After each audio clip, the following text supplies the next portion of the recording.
Welcome to Go Lurk Yourself, a podcast about streaming video games on the internet. My name is Crunky. I am Cherry Cake. I would be BroZerker. Today we have two guests, very unusual for us. We're happy to have both the BroZerker on Twitch and CollegeOfCeliac is returning for his... Is this your second or third time on the show, College? This is the second time.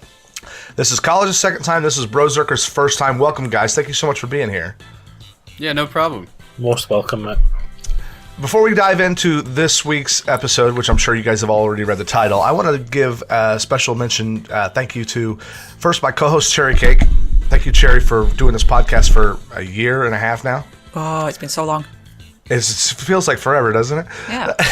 But this is our first anniversary show, I guess, because it's the first time we've had a repeat subject matter because we've been doing this thing for a year and a half.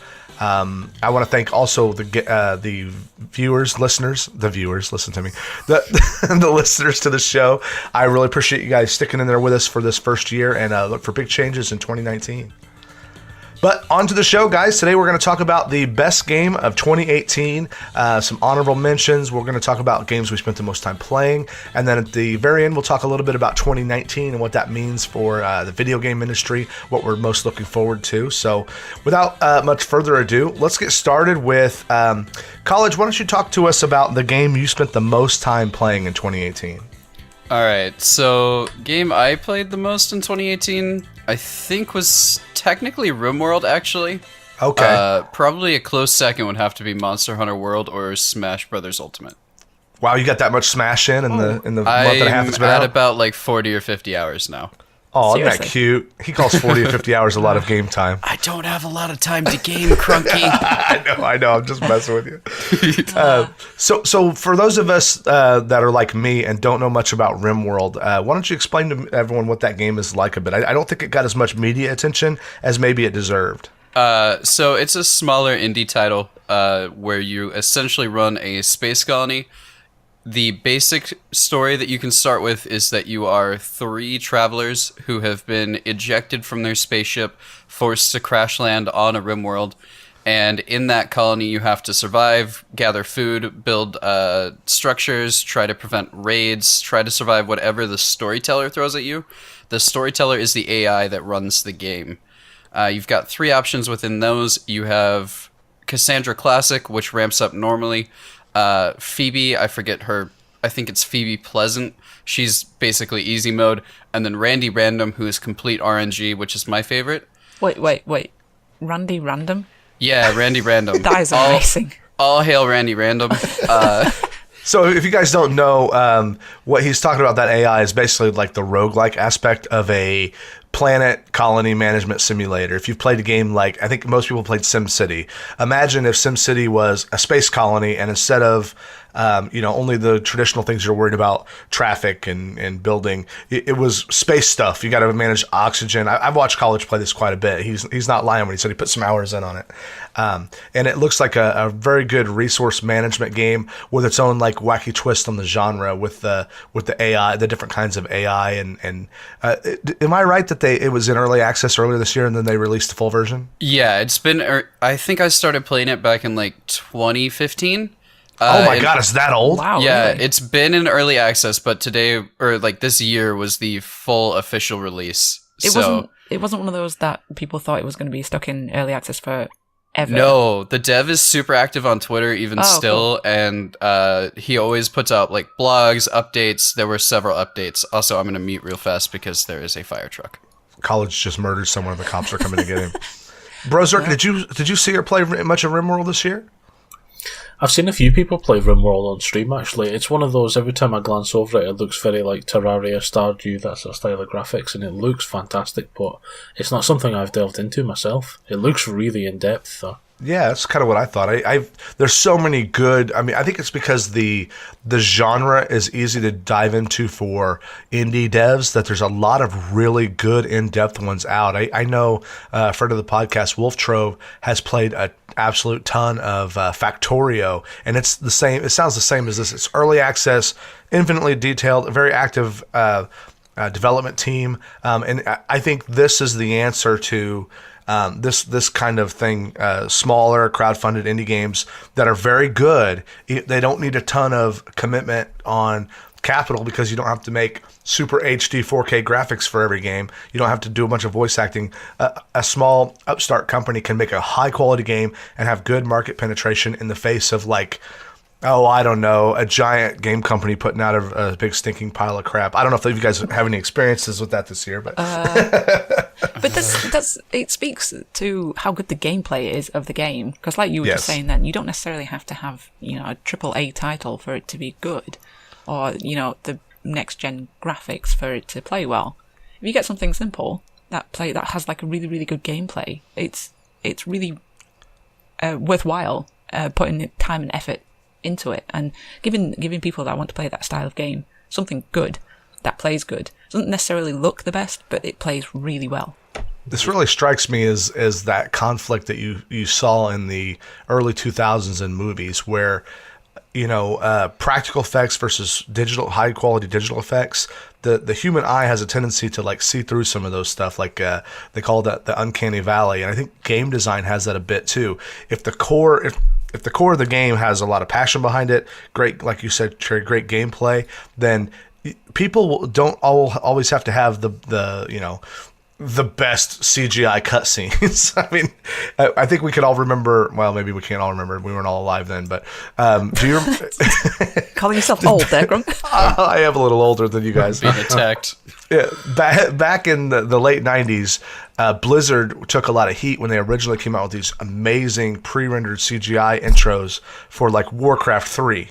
You guys may not remember this, but you guys have all seen a Warcraft trailer or a World of Warcraft trailer, and you see like it's fully rendered like it would be an animation, and then you get the game, it looks nothing like that. Well, back in the day, that wasn't common knowledge. People would, especially parents buying their kids video games would see that commercial and go, well, that looks great. And then you get it, and it looks like a 3D, like a 2D drawing and stuff. Yeah. But was actually an issue? It used to be, yeah. Wow. See, College, you don't even understand. I just Back in remember my You were day, there, College. man. I just remember seeing stuff like that and assuming, oh yeah, this is pre-rendered. Right, because that's... You can't get away with that now, though. Because if you show some people that, and then it's not what the game is, people will cause an absolute uproar. No, Yeah, exactly. you'll notice So I was going to say, can you imagine Red Dead Redemption 2 if we saw all those videos and screenshots and what have you? If we got anything less than what they showed on that trailer, there would have been an absolute upheaval at Rockstar. Yeah. Well, there was a couple of big games in the last 5-10 years that had this problem where what they showed at E3 was not what actually came out. Watch Dogs was one of those games, if you guys remember. Oh yeah, that was a mess. Dark Souls 2 was this way. It had it was running on like a super 4K game system, and then when it released, it was like they took out all the lighting and the shadows and all that stuff. It was really funny. You know what other game did that recently? What? Atlas. Oh no! What's this game? I don't. I've heard of this like piece of broken software named Atlas. I've never heard of a game called Atlas though. It claimed itself to be a pirate MMO. Yeah, they pirated by stealing all your money, right? Yeah, well, I mean, I got sent keys, thankfully, but... I have not seen nor heard of one person in that game so far doing anything I would consider remotely pirate-like. You have to grind to get to the pirate stuff. It's like Ark Survival Evolved with a pirate endgame. That's not what's promised to me when I hear the phrase pirate MMO. When I Exactly. hear pirate MMO, I expect to start on a shitty ship somewhere, scrubbing the deck with a brush and a stinking mop bucket, and I have to work my way up, not get dumped on a sandy beach with a rock and told, hey, punch this 45 times, and maybe I'll consider giving you a piece of wood to float off the sea on. Maybe they're just very traditionalist in that pirates rarely got what they expected. They got Shanghai taken indentured servitude their whole lives. Yeah, press ganged. There's a guy that I watch who plays a lot of PUBG videos named WTF Moses, and he had a video I watched just last night before going to bed on YouTube called Atlas is the worst game of 2018 and probably 2019, and it was just like 15 minutes of him rage quitting the game. It was so amazing. But I know we all have. We're gonna get to worst game of 2018 here in a little bit. So, Yeah. BroZerker, why don't you tell us about the game you spent the most time playing this year? the most time I've spent on a game this year has to be Fortnite, unfortunately. Fortnite? Unfortunately. Yeah, unfortunately, because I know it's not the popular choice out there, and I know it's viewed as something of a buzzword when it's said, but I must have sank a couple of 100 hours into this game easily. Well, and here's what I have to say about Fortnite. I on my stream or on this channel, I make fun of Fortnite a little bit, sort of like I make fun of who's the biggest pop singer right now. Oh God! All my pop singer references are old. I was going to say Britney Spears. Yeah. Wow, that is old. Yeah, let's go with Britney Spears. It's kind of like it gets to be like hip to shit on the biggest thing out there, and there's nobody can look at you in the eyes and say Fortnite's just not that popular. The reason everyone's shitting on it is because it's permeated pop culture so much. I went to Walmart here in the U.S. over on Christmas, and in the video game aisle where all the video games are sold is a giant display of Fortnite T-shirts for sale. Oh yeah, and this was 2 days before Christmas. There were 2 of them left. They were all gone. So. It has permeated pop culture in such a way that it's undeniably successful, and every other game is aping it now, trying to, cash in on that money. So I think that there's nothing wrong with that. The thing with Fortnite is that it's really easily accessible. Like, it's free. You don't have to pay anything. Well, you can pay things, microtransactions and all that, but the base game itself is free. So if you can get it for Xbox or PC or, any platform that your kid has, and put them in front of it and say it's free, do what you want, they will. It's bright, it's colourful, it's very cartoony. Why wouldn't it appeal to them? Right.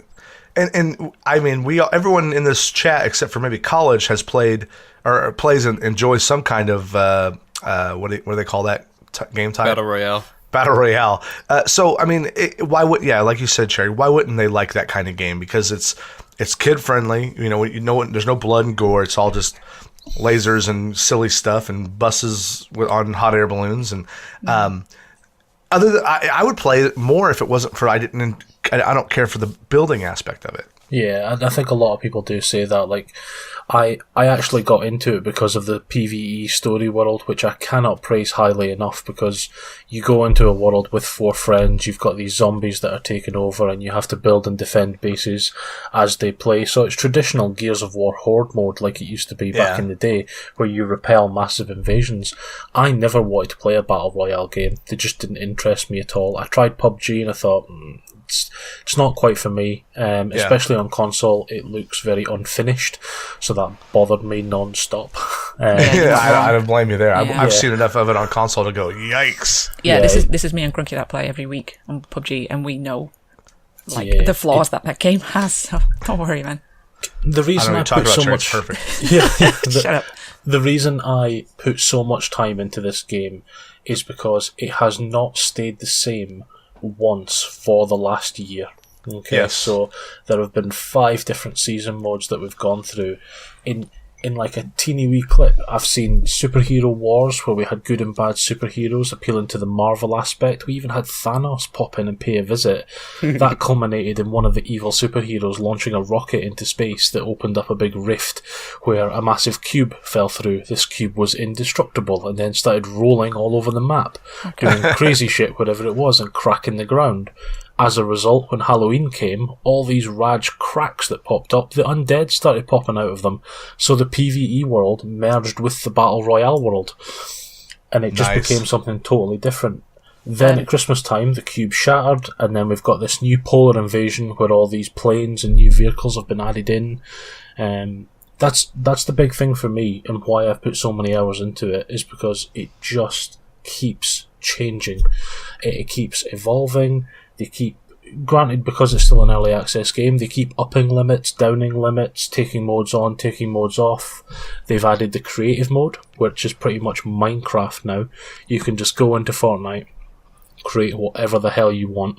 So I have spent dozens and dozens of hours in the last 2-3 weeks alone with my son, just creating Raj maps. We've made obstacle courses, we've made hide and seek maps. We've done racing maps. We've built everything you can feasibly think of. That's what I was going to ask you. Go ahead, Cherry. Just before you continue, for the overseas listeners, can you just define what Raj means to them? Because I don't know if they know what it means. Oh, I thought he said large. Yeah, that's what I thought he said too. Sorry, Raj is Scottish-British terminology for crazy. I do apologise. Just slightly. Fine. Over here we I call learned. that. Yeah, we call that Zerker. Okay. No, I think you're making a couple of really excellent points. I'm noted on this podcast for railing against the big gaming companies taking advantage of the consumers, and I think Epic Games has struck that balance, maintaining a free-to-play game with purely cosmetic monetary aspect, constantly redoubling up their investment in the game by making massive changes the entire time. I think as much as I don't enjoy the game, I respect the hell out of it and its success. Yeah. I mean, I had a look just before this to make sure what I was going to say was right, and one of the things I was shocked to discover was that there have been 18 different game modes added in last year. Wow. Like, just rotating through a couple of I picked my favourites just to talk about quickly. Like, you've got Close Encounters, which is shotgun mode only. So you only have the 4 shotguns available in the game. You have to get up close and personal. It really puts your close range building to a test. Then you've got Golden Time, which means you only get legendary ranked weapons only. As all the weapons in the game are ranked like Warcraft. So like grey to gold based on rarity, and the higher the rarity, the more damage that they do, and the faster they reload, etc. Well, this is only the legendary weapons, which means your shots have to be on point because the other guy in front of you has just as good a weapon as you do. So it's all about getting that snapshot in quick, using cover to your advantage. There's a game mode going on right now called Ground Only, so you can't build. Yeah. And it purely relies on using the scenery that's round about you, so it almost flips it into a PUBG style of game. I was going to say, I'm going to have to try that mode. Yeah, you can't build, you can't get off the ground. You can climb the buildings and stuff, and parkour to the best of your ability, but no different than you can in PUBG. Yeah. Which is really different. To the crazy ones, which I've played some of these at first and thought, this is not a good game mode. I've gone back to it and thought, hang on, this is actually quite smart. You know, something like Disco Domination. You've got 3 big disco platforms over the map, and you have to land on them and activate one of your dance moves to slowly raise the disco ball. No different to Capture the Flag in Battlefield with 3 different points, really. Yeah. Just a different skin, a different style put on it. And that's the big one for me. I mean, I was really shocked to discover that Epic Games have cleared £3 billion in profit this year alone. And for those in America, pounds are what they call dollars. Yes, yes, thank you. Real money. How about you, Cherry? What game have you spent the most time playing this year? This year, I believe, is 2 Point Hospital. I was going to say, if you don't say 2 Point Hospital, you're playing something else offline, because you've streamed the hell out of that game. It did. It did come a close first to being my game of the year, but it just got beat. But definitely put the most hours into 2 Point Hospital. And I think I've talked about this on we did a whole episode about it. Yeah, because this is a game that I saw, I think it was announced at E3, or it was like covered at E3 or something around that point in time, and it wasn't released until the middle of August, I think it was. And it was completely off my radar until I saw gameplay of it, and I was like, I want that game so much. I'm sure some astute listener will correct me here, but I'm pretty sure in our best of 2017, and we talked about what we were looking forward to most of 2018, you mentioned this game. Did I? Oh, okay. There you go. You either mentioned it there or you mentioned it on the E3 show. Honestly, I feel like it was remember. probably the E3 show because it was announced, I think, at the PC Gamer E3. I'm not entirely certain on that, though. Do you remember, Cherry? I don't remember. I honestly don't. I remember hearing you talk about it because it was the first time I never played the old one, whatever the old one was called. A game that I've played that Crunky hasn't. There's plenty of those. I had never played the original, so when Cherry was talking about it, I'm like, I remember hearing about it. It was called Theme Hospital. Yeah. Yeah. So my memory of the theme franchise was like all of a sudden EA was just cranking out theme this, theme that, theme everything. I'm like, by the time Theme Hospital came out, I'm like, whatever. I've already played SimCity. I don't need to play this. But I didn't understand the comedy aspect of it. That game has a very unique sense of humor. I love it. Yeah, it's like I've said before, like it is just pretty much a reimagining of Theme Hospital. But for those that don't know anything about Theme Hospital, such as you, Crunk, the humor in it is pretty much the same. It has the same vein when it comes to some of the illnesses that you have to deal with.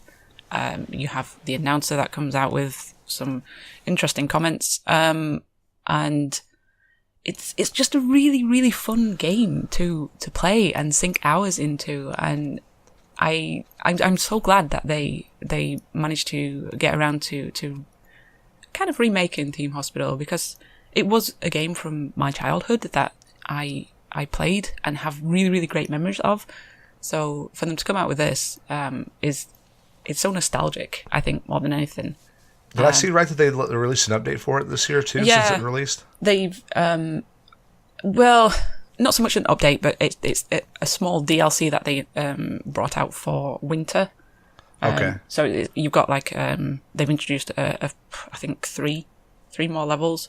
But was it paid or was it free? I don't remember. No, it was paid, but it wasn't a great deal. I think it was like £7.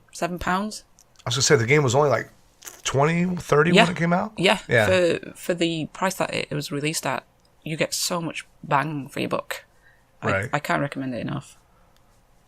Do you guys have a term for bang for your buck in England? Something for your pound? I don't know. Right. I think we just slap our arse and say that's the Asda price, mate, something like that. They won't get that reference,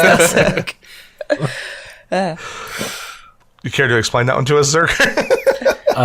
When I was growing up, the Asda advert was always on the TV for one of our supermarkets. So I believe Asda are owned by Walmart, aren't they? So it's our Walmart essentially.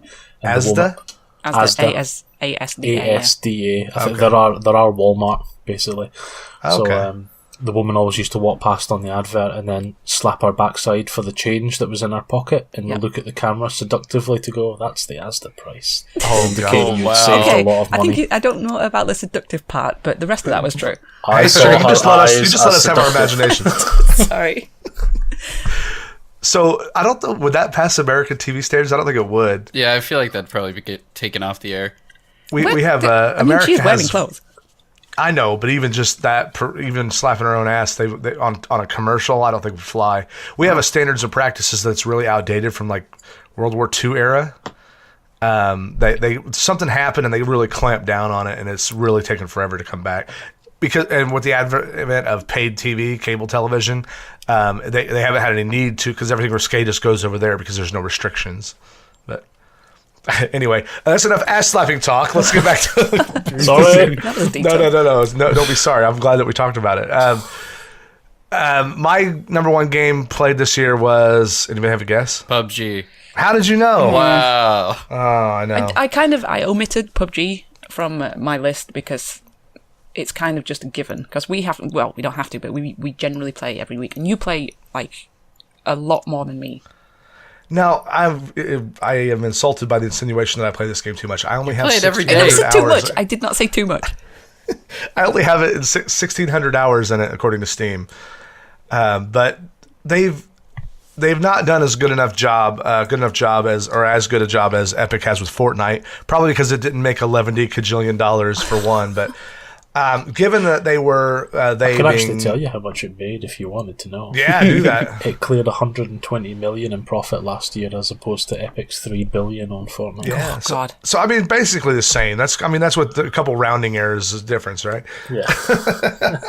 But so they've done. They just recently released a new map, the snow map, Vikendi, and a battle pass with a bunch of achievements. And I'm a sucker for those little achievements because they take the focus off needing to win every match to just like getting some things accomplished each match, and that's all cosmetic stuff. It was $10, and with the amount of hours I put in it, I think I've got maybe $100 between the battle pass, the original $30, the 2 battle passes is $50, and I probably have spent $50 in cosmetic stuff just for the stream. I'll put the clown suit on and try to scare people, or I'll buy the stupid festive horse head with the reindeer antlers on because I think it's fun.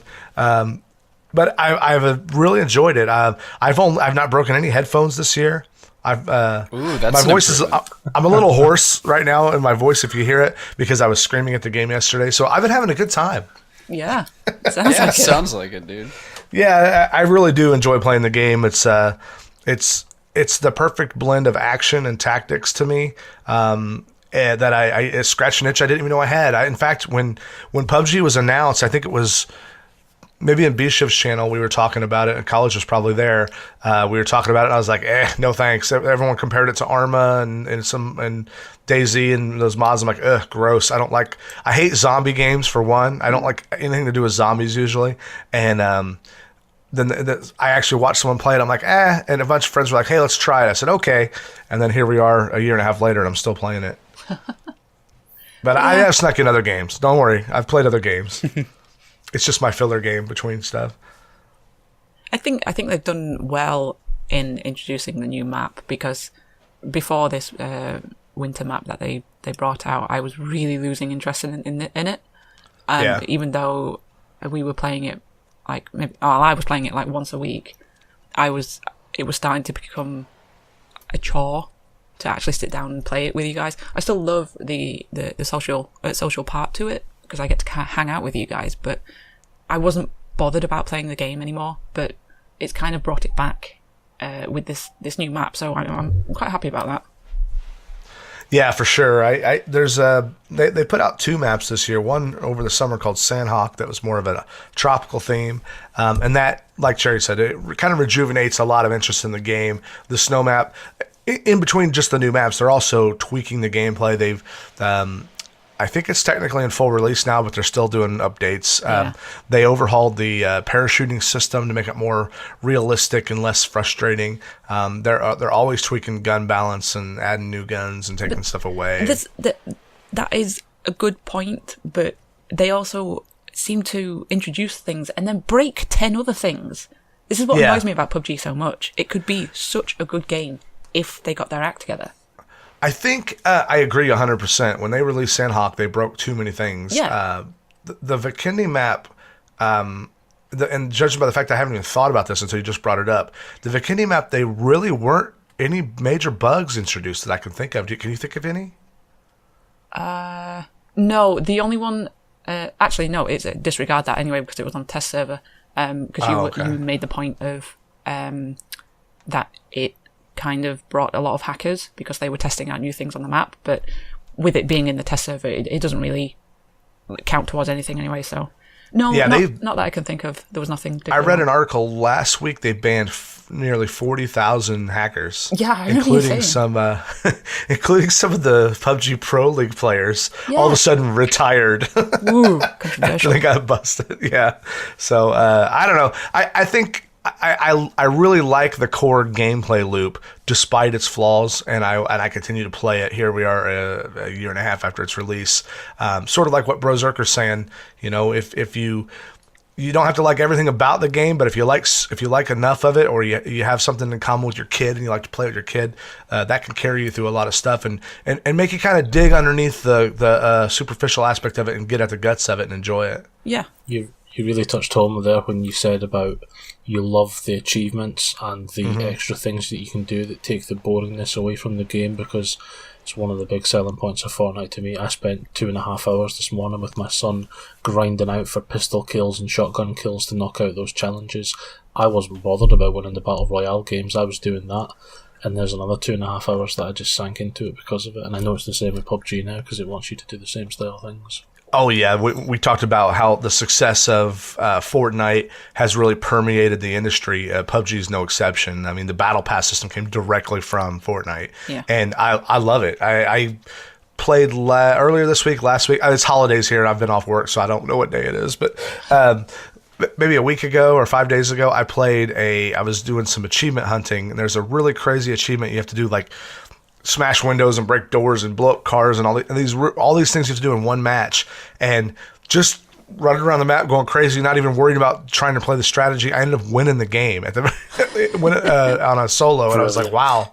So it was fun, but I think that'll do it for our most played game of the year. Let's go ahead and get into our best game of 2018. Pause for applause. All right, calm down, everybody. Let's go ahead and do this. You actually want us to applause?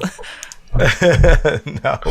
Let's start with BroZerker. What would you say your 2018 game of the year is? I think, again, given how passionately I talked about it and the amount of hours I've sunk into it, it has to be Fortnite Battle Royale for me. Yeah, I don't blame you there. I mean, was it released officially this year? It was released in 2017 as a beta early access. However, there's a lot of controversy because it won 2018's Game of the Year for this year, didn't it? The EA Game Awards. So yeah, I know it's not technically a game from this year, but my game of this year has got to be this. I put the most amount of time into it. If I'd have played Dark Souls for the amount of time that I've played this game, I'd probably be picking Dark Souls, and it was released 10 years ago. But again, for highlights, constant change in development, constant progression. One of the things I actually like that I didn't mention before is I actually follow a lot of the big names that play this game. I actually follow Ninja and watch him a little bit on Twitch. Controversy, I know. I follow Ali, I go to Squid, I know. And the thing I like is these guys are quite open about the fact they don't like a lot of the changes Epic are putting into the game, but Epic are putting them in based on everyone's views and what's best for the game going forward. Not just what's best for the big streamers that make them, and I think that's fantastic that they're listening to the customer base. And I did the math while I was on mute a second ago to work out I've spent about $340 on this game. Oh, wow. So although it's free, there have been so many bits and pieces, so many skins, the battle passes that I've looked at and gone, Jesus. I mean, a skin in Fortnite costs, what will it be for you? $14, okay? So if I want a new skin to wear $14, I can buy a battle pass for $10 that will give me 5 of those skins, 5 dances, hundreds of emotes. It's worthwhile doing as an investment if I'm going to be. I was going to make fun of you for the dances, but then they put dances in PUBG.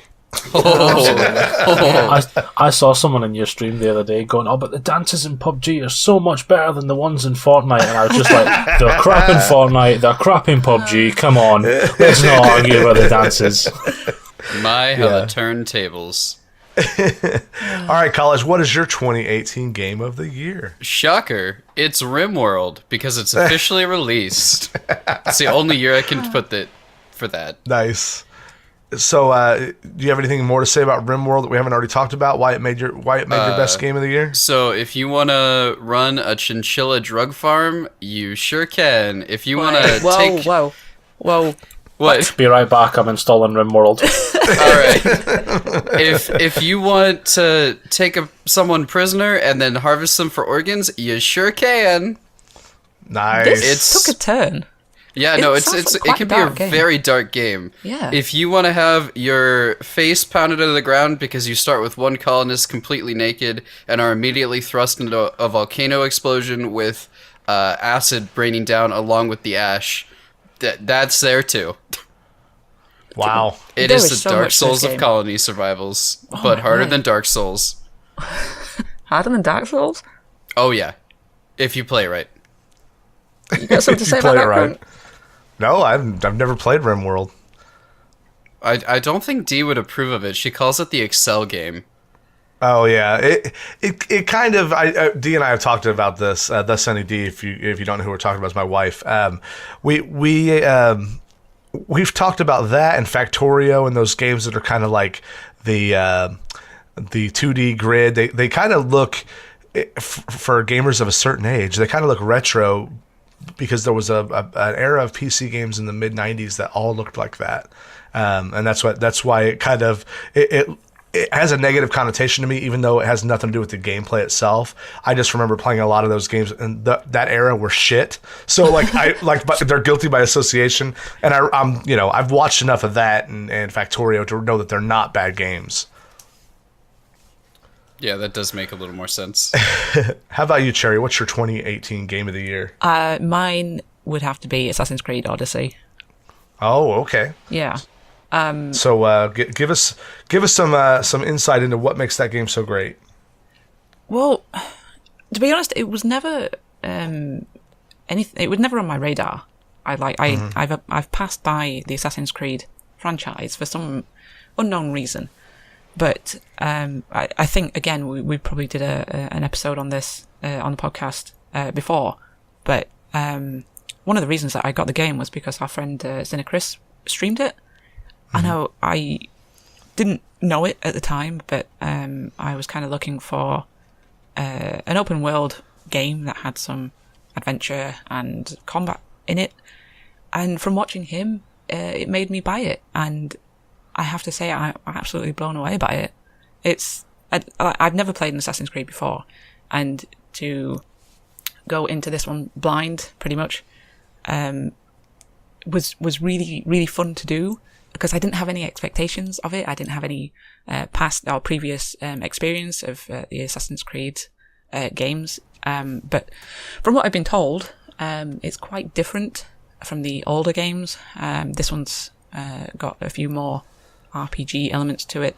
But the game itself is just, it's so encapsulating. Like the stories are great to it. The combat is great. The exploration is fantastic.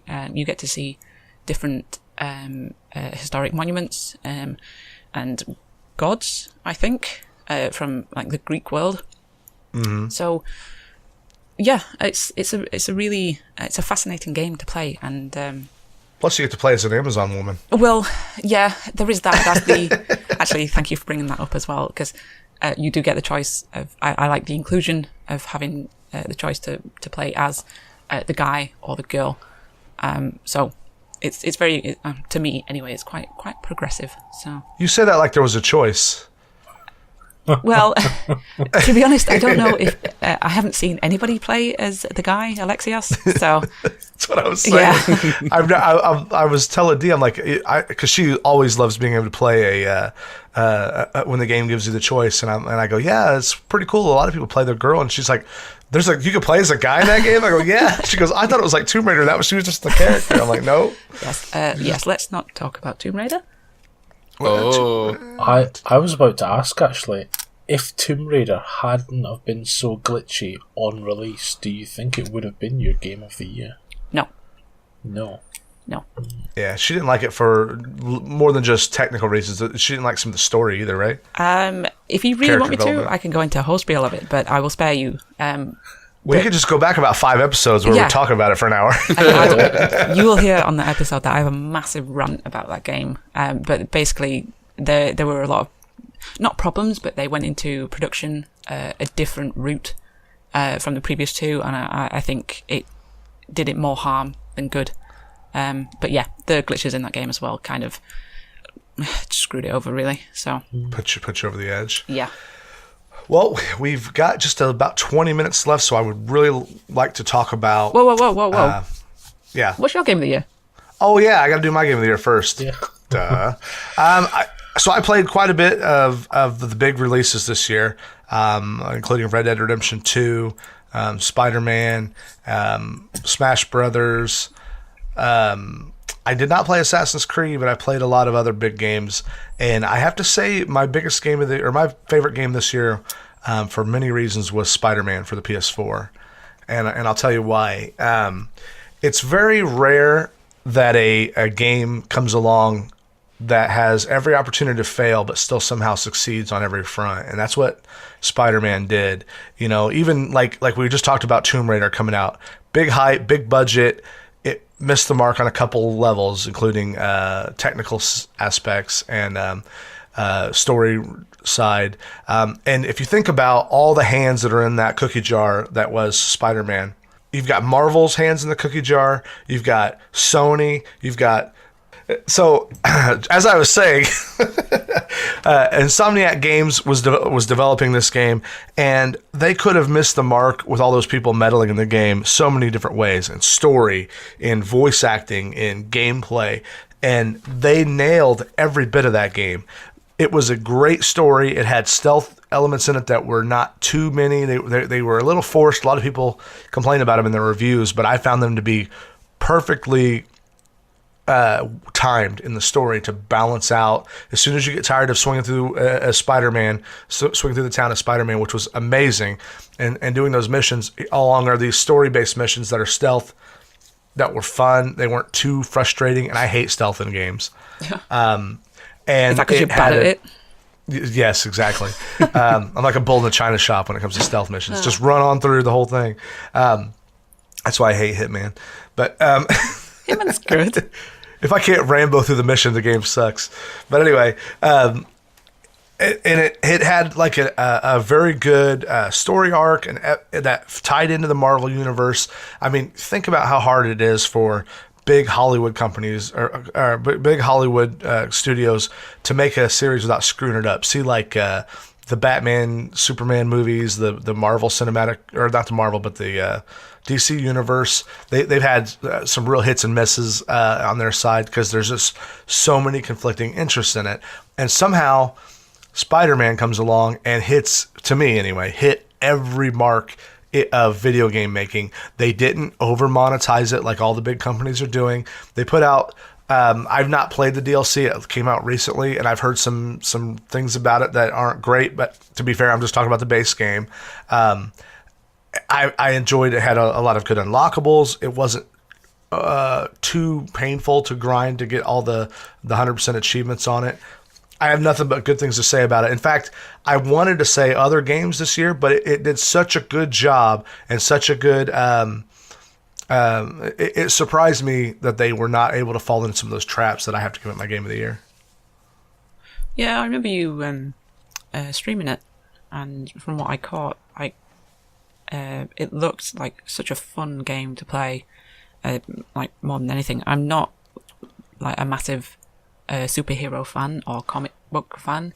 So same here. A lot of the things, some of the things that are included in that game are a bit lost on me, but it didn't matter because just the gameplay of it just looked like so much fun. I haven't got it yet, but it is on my list to play. Oh yeah, because you just got a PS4. I did. Nice. Well, those are our games of the year, guys.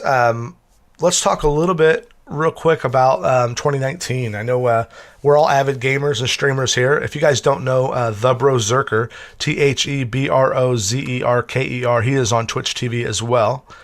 What kind of stuff do you normally stream, BroZerker? To be honest, I think it's safe to label me as, what do they call it, a variety caster. I think I understand. I like a bit of everything, to be honest with you.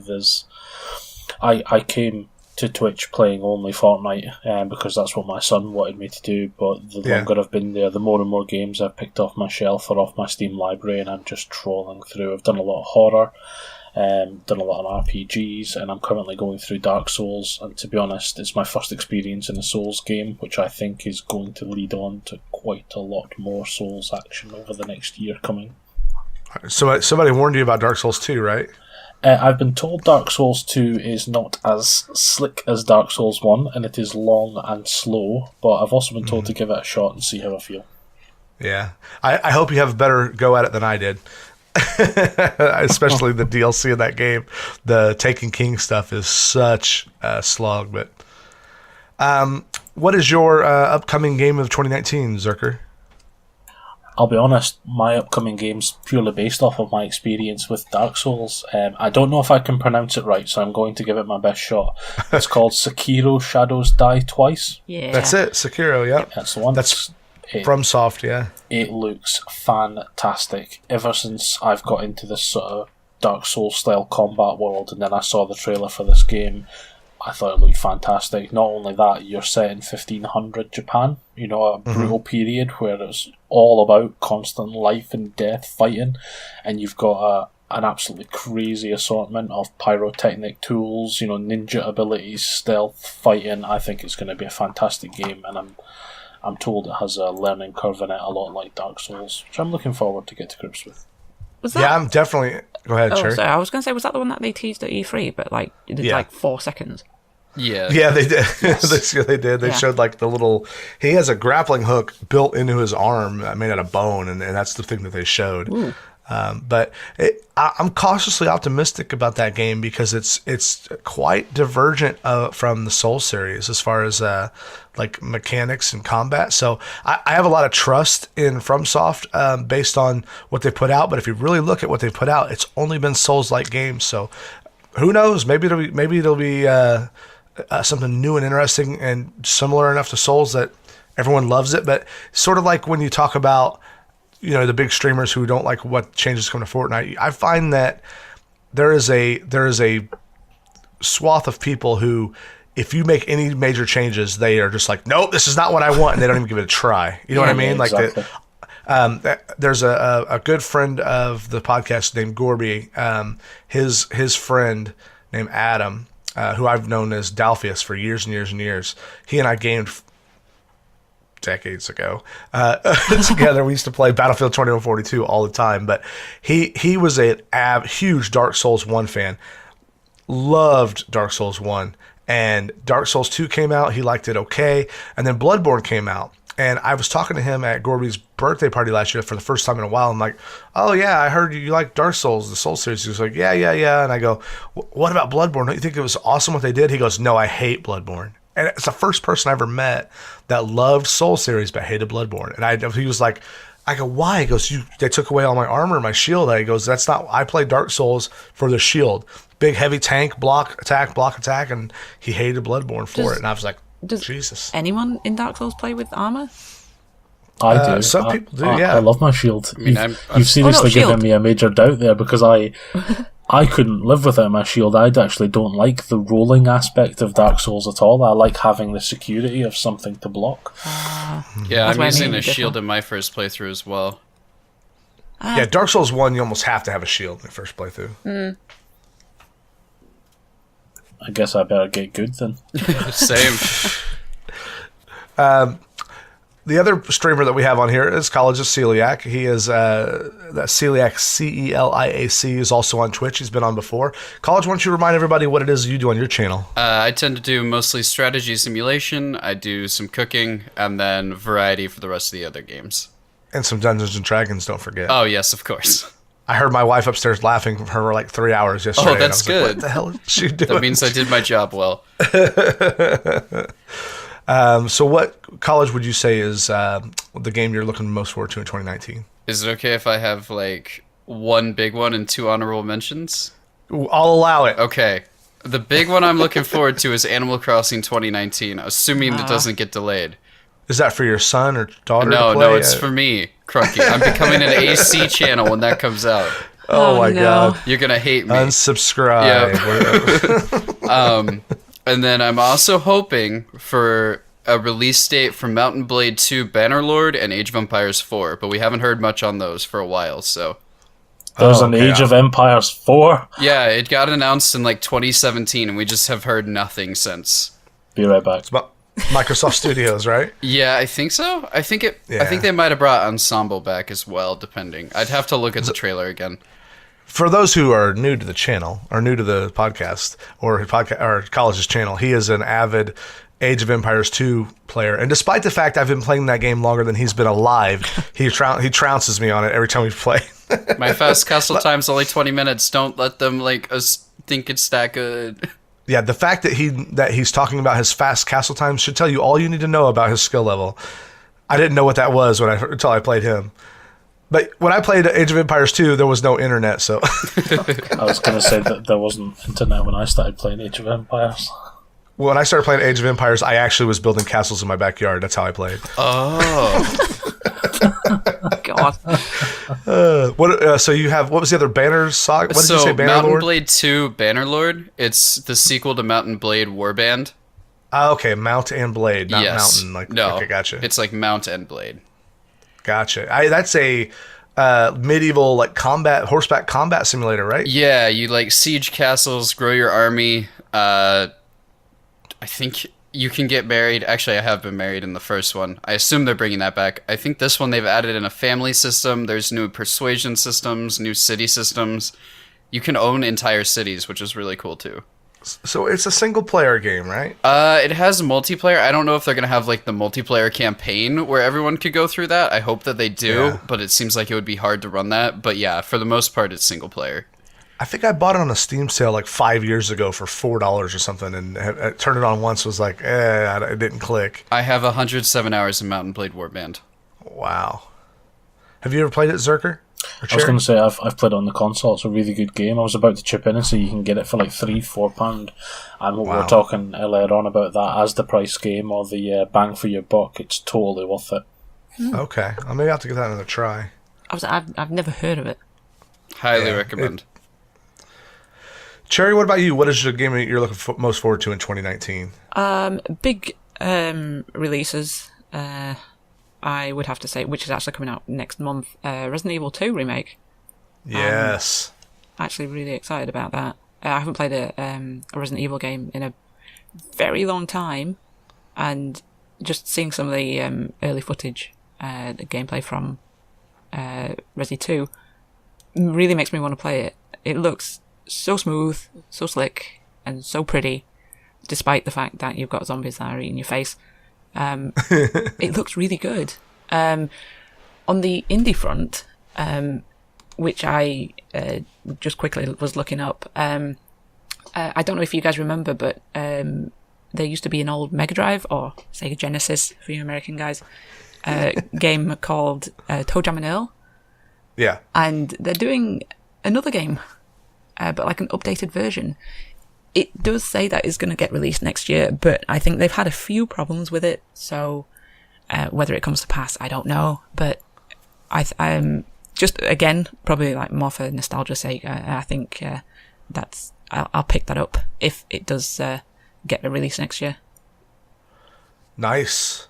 Zerker, did you have any other indie games or anything you want to talk about? We all kind of took a couple different ones, and we only let you have one. I'll be honest, I've got a couple of honourable mentions I wouldn't mind passing off for 2018 that I thought were really awesome. Hollow Knight was a big one for me. Yeah. It arrived on the scene at like, 10, 11 quid. And it's so pretty, so tactical, so engaging. It's just a beautiful looking game from start to finish. Again, talking value for money, I'd pick that game up. I actually own it 3 times now. I've got it on PC, Switch, and Xbox. Just because it's been on the sales, and I've thought, you know what, I want that for when I'm in this room, or I want that from in this room. Exactly. Super Smash Brothers for me, fantastic to see it back on the scene again in 2018, and I think they've done an amazing job with it. 100% on Smash. Yeah, the other one which I wanted to add as an honourable mention is actually not an entire game, but I wanted to drop it in here just because I think it's really relevant, and that's No Man's Sky. Hey. The update. I don't think that anybody can disagree that when No Man's Sky came out, while it was an enjoyable experience, it was not what was promised. It was not what was delivered at all, and because of that, it just felt empty. Even if you were enjoying it, you had so much negativity with it, you were like, I'm not getting the best of experience.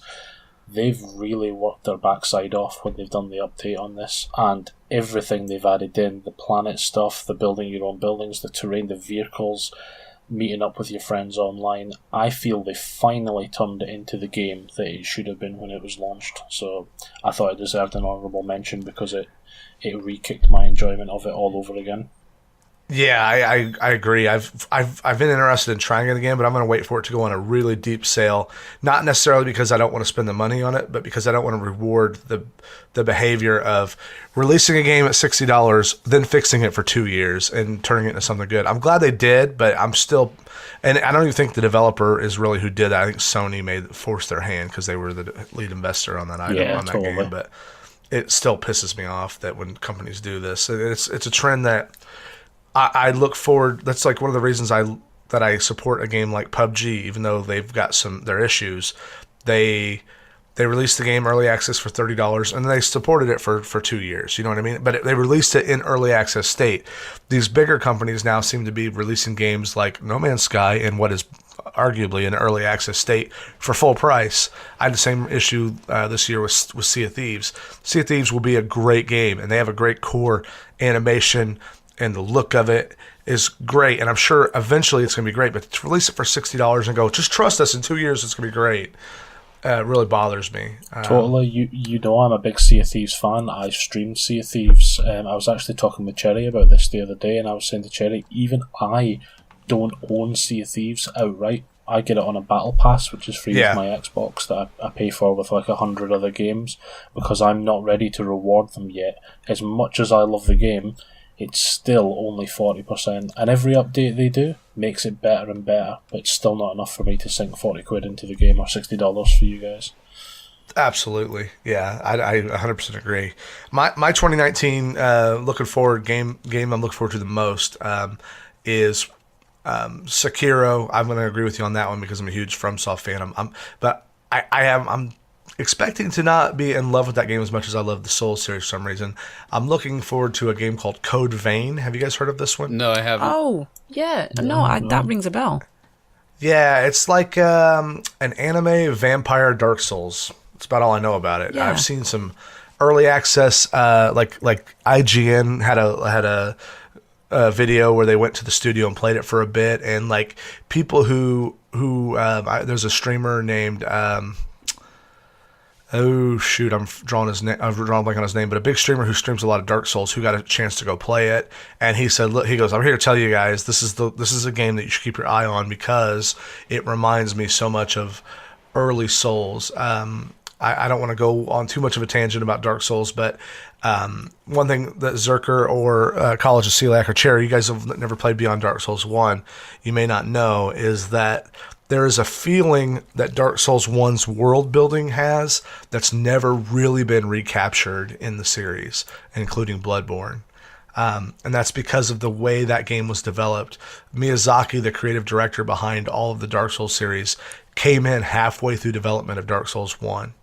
He was not involved in Demon Souls, and what they did in Dark Souls was they had the world model people build the huge single world, and then they carved the game out of it.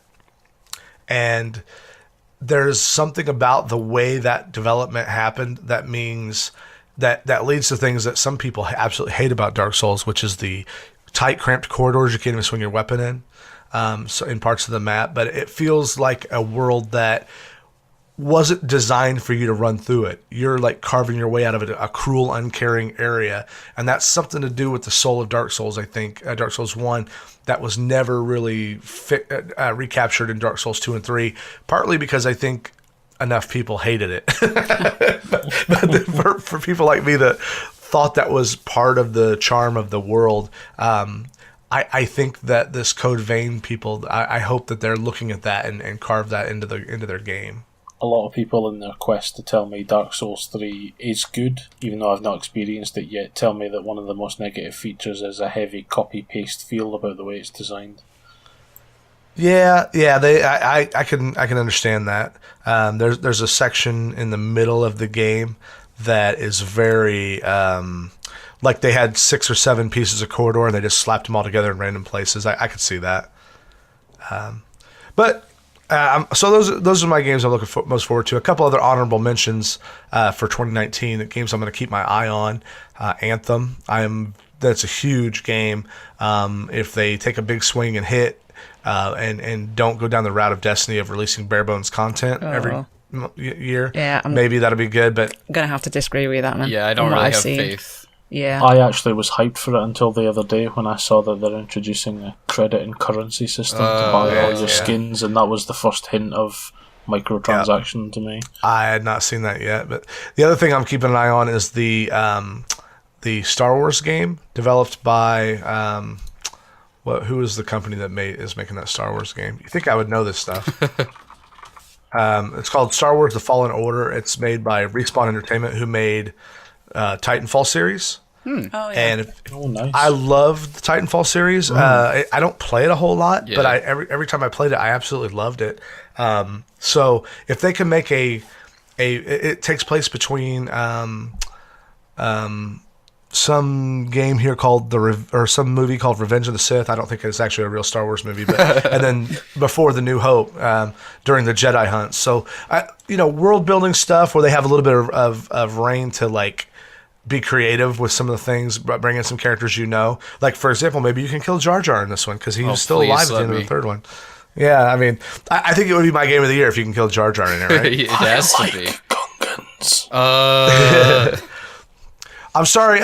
So this was formerly the podcast that had the BroZerker on, but we just had to boot him off because he liked the Gungans. He's been expelled. No, I'm just kidding. You're free to like all the bad characters you want, BroZerker. We're not going to judge you for that, you idiot. That's fine. Jar Jar can burn in hell, but leave the rest of the Gungans alone. Let's not tally the whole species just because of him. I was trying to make a joke that I did not mean he was really an idiot. I mean, Boss Nass is a pretty good Gungan. Do you know who Boss Nass is, don't you, Jerry? Oh, he's awesome! Oh my god. And I think that's the best note to end the podcast on, guys. Yeah. Yeah, I'd have to agree with that. Thank you so much for being here. Of course, thanks for having me. How can people reach out to you on Twitter? It's Twitter at CollegeOfCeliac. That's CELIAC. And then twitch.tv/CollegeOfCeliac as well. Nice. How about you, BroZerker? I am on Twitter as TBroZerker or the BroZerker everywhere else. Oh, nice. That includes Twitch and Twitch, Match.com. Instagram, and everywhere. And there's a Facebook page as well. It's all under the BroZerker or TBroZerker for Twitter. Oh, nice. Well, thank you guys so much for being on and sharing. Cherry, how can people reach out to you? I think people who have listened previously already know this, but you can get me on Twitter. I am at CherryCake518 and also on Twitch at CherryCakeTV. What about you, Crunk? I am at Crunky_Twitch on Twitter, and I'm Crunky with 2 N's on Twitch.tv. Thanks so much, guys. I hope everyone here listening has a great 2019, and we look forward to hearing from you in the new year. Thanks, everybody. Bye-bye. Bye. Bye.